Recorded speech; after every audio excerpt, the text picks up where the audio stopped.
What is going on, Jeff fans? Matt O'Leary back with another video. I have made it back to the fortress. I am back in the home studio and base after sitting out in the rain for 8 hours yesterday. Stayed over in New Jersey and then made the trek a little over 2 hours back to Long Island this morning. But I had some time to think about the New York Jets loss to the Denver Broncos yesterday. I slept on it. I thought about it in the car for 2 hours on my way home. And I don't feel any better. I do not feel any better. And I said it in the post-game video yesterday in my reaction. And I feel like I needed to do a separate video on just this alone. But I have run out of patience for Robert Saleh. And I think that he and this staff are a major problem for this New York Jets team. And like I said, I held out hope for a really long time. I said for a while, I wanted to see Robert Saleh with, getting a legitimate quarterback in here and getting his, getting the Jets plan, what they wanted to do out there and on the field. And yesterday is, I think, the thing that finally lost me. Something that I stressed in that whole lead up to the game, and one of the reasons why I was very confident was because the Jets they had 10 days to prepare. They finished their week 3 on Thursday. And they had a whole 10 days to prepare for this game at home, in your own building, no travel, against an inferior opponent, flying across the country, playing in the 1 o'clock slate with a poor quarterback. Yes, their defense is good. They do have a good defense, but they just came out so completely flat and unprepared. The Jets have been horrible in games after the bye or a game after an extended break like a Thursday for years under Robert Saleh going back to 2021. And these are very different rosters. Clearly a lot has changed from 21 to 2 to 3 and now into 2024. Hey guys, I wanted to talk to you about OddsJam, a website that I've been using that's really helped me with my gambling this year. It's really cool. So I'll pull it up and it'll show off what the capabilities are. I got a promo code for O'Leary, promo code O'Leary for 35% off at oddsjam.com. And when you look, you could sign in and use all your books that you have. So like you log in and you connect to like your BetMGM, your BetRivers, like any book that's live in your area. So I'm in New York, obviously. So here there are the books that I have and that I signed up with. And something that you could do that I've really liked is ARB betting. It's essentially something, to put it in layman's terms, it scours lines on the internet and it finds lines where you can get profit by betting on both sides. So here's the example that I'm looking at, the Devils versus the Buffalo Sabres coming up this week, where if you get on the over 6.5 at plus 124, you put 90 on it. And you bet 100 on the under on ESPN bet, you're able to get profit between $10 to $11.60. So that ARB percentage is 5.36%. You sign up now using my code O'Leary, you will get 35% off. Check it out at oddsjam.com. And it's not just the coming out and looking really bad after an extended break. It's also coming out flat in really big games that you have to have. Go back to 2022.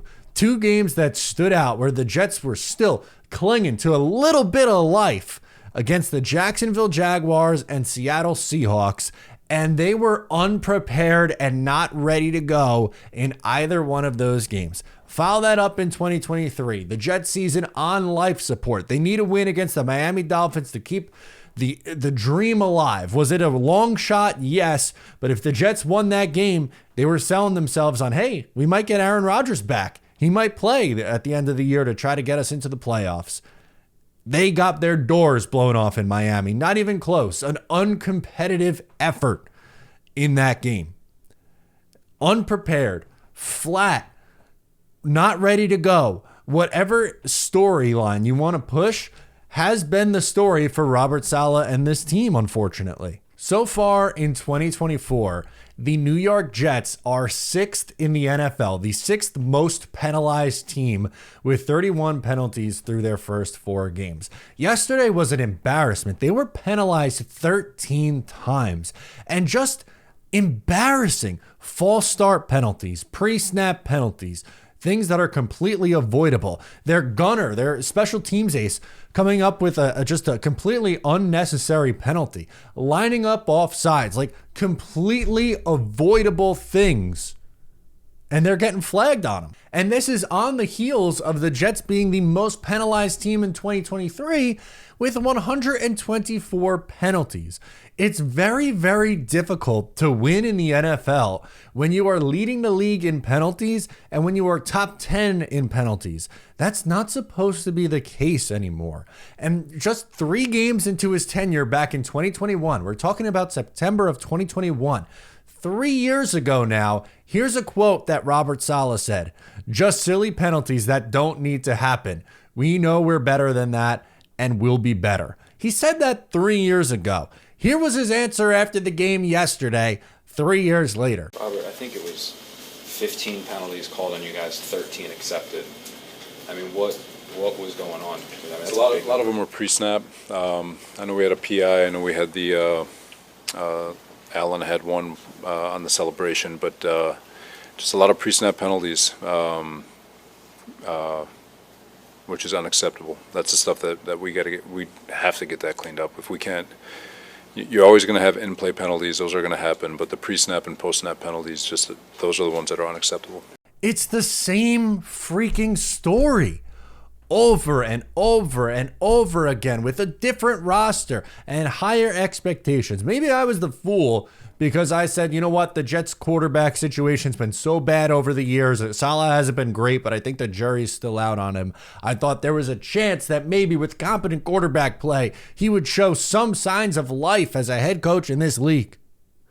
And his first opportunity to show that in 2024, a home game where you're heavy favorites and a chance to beat up on a team that had just one win going into the game, and the defense did its job. They gave up 10 points. How could you criticize the defense yesterday? Once again, it was the offense and the coaching that held this team back. It's been the same story now for the last 3 freaking seasons. And don't even get me started on Nathaniel Hackett. That bum, absolute bum. Here's some examples from this past game that just make absolutely no damn sense. 4th and 10, a fade route to Xavier Gipson. He is 5'8". He's your smallest wide receiver that you're lining up in the slot. Why are you dialing up a back shoulder throw to Xavier Gipson on 4th down?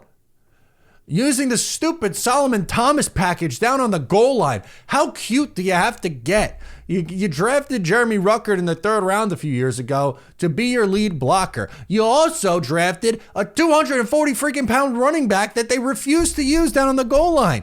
They were running Breece Hall right into the middle of that offensive line when clearly yesterday he did not have it. And maybe that's a video for another day or another time where we get into Breece Hall and what the heck's going on with him so far at the beginning of this year, because he does not look like the same guy, unfortunately, right now. And I'm confident that he can turn it around because he's a damn good football player.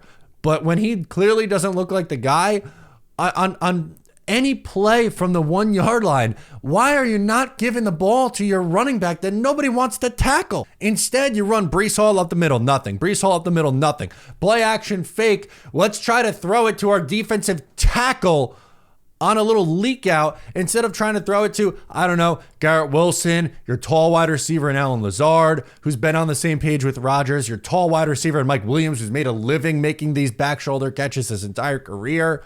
It just doesn't make any damn sense. Or not using Braylon Allen in any other short yardage situation in the game on 3rd down and short, giving it to Allen or giving it to Allen to try to get the ball up a little bit further, not making it a shorter field goal opportunity for Greg Zuerlein in the final minute, and he's been really struggling, pointed it out in the preseason and missed a field goal last week. I got crushed saying he missed 1 field goal. What are you complaining about in a blowout win? And then the next week he comes out and misses another field goal. I get it. The ball was wet. The weather conditions weren't great. It was a 50-yarder. It was long.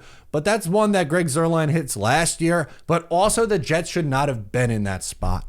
I'm not blaming Greg Zuerlein for the loss yesterday, but that's just one of the things and one of the unnecessary issues right now that I have with this team. Going back to the defense, the one mistake that I thought they made when they allowed the touchdown where Cortland Sutton was running wide open in the back of the end zone. How you don't have Sauce Gardner, your best cover corner, matched up on really the only receiving threat that the Denver Broncos have on 3rd down and goal is another just fireable offense. I get it. Like, I don't want to nitpick on the defense because I think overall they did their job. If you allowed 10 points and hold an opposing quarterback to 65 freaking passing yards, like, the Jets lost this game, and Bo Nix threw for 65 yards and had like 2 yards per attempt.